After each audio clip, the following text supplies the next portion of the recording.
Fauzia. Saya Bu Fikriya. Saya Lizalia.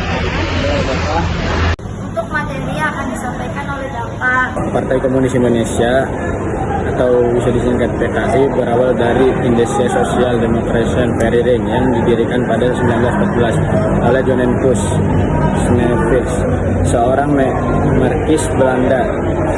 Servin berhasil merekrut tokoh muda masyarakat Islam seperti Samundan Derson yang memicu perpecahan SI menjadi SI merah dan SI putih. Setelah Sneevers diusir pada 1918, kepemimpinan diserahkan kepada Samundan Derson pada 1921. Mereka mendirikan Perserikatan Komunis India yang kemudian berubah menjadi PKI pada tahun 1924. Dan adanya latar belakang yang pertama, berdirinya Partai Komunis Indonesia berawal dari Indonesia Social Democracy Vereniging yang didirikan oleh Hans Sneevers pada tanggal 9 Mei 1914 di kota Jakarta.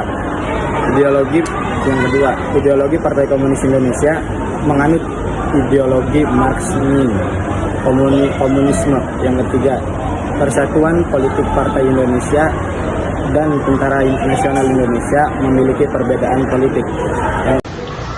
Tujuan PKI yaitu menantang imperialisme dan kapitalisme pemerintah Belanda dan membangun serikat pekerja serta mempromosikan kesadaran politik di kalangan petani serta menciptakan perubahan sosial seperti mengubah distribusi kekayaan dan menghapus ketidaksetaraan.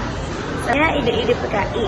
Ide utama pergerakan Partai Komunis Indonesia (PKI) dalam perjuangan nasional adalah anti-imperialisme dan kolonialisme, menentang penjajah Belanda, dan mendukung kemerdekaan Indonesia.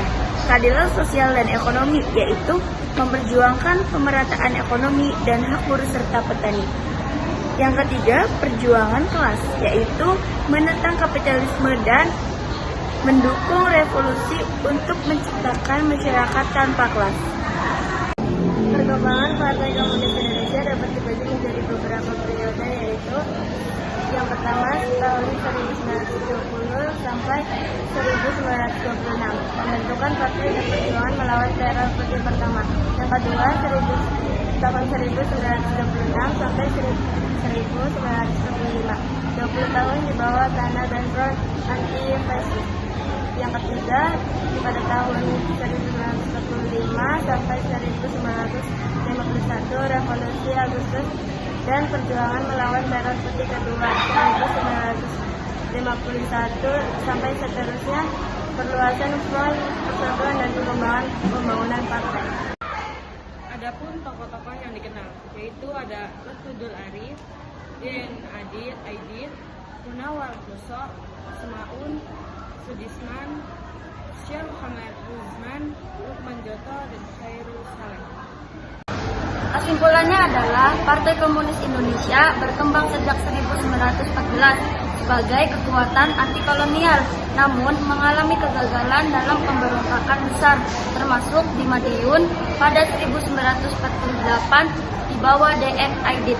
PKI mencapai puncak kekuatan politiknya pada 1950-an hingga awal 1960-an, tetapi kemudian dibubarkan pada 1966 dan dinyatakan sebagai organisasi terlarang di Indonesia. Sekian presentasi dari kami, kurang lebihnya mohon maaf. Wassalamualaikum warahmatullahi wabarakatuh.